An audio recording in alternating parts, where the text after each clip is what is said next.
Ano nga ba? Ang sikreto ko kay Badang? Huwag kayong mag-alala, tuturuan kayo ng uncle nyo, okay? Basta guys, importante itong mga item na to. Trust me, very much.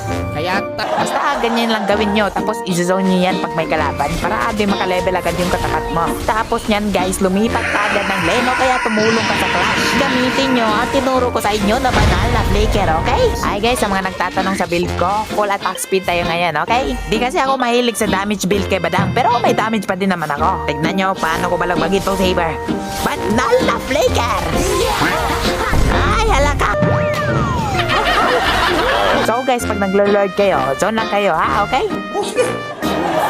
At syempre, wag natin kalimutan bumili ng immortality. Full attack speed tayo ngayon, okay? Kasi importante ng lahat. Naradama! Yan lang yan, kapugi ko talaga ba?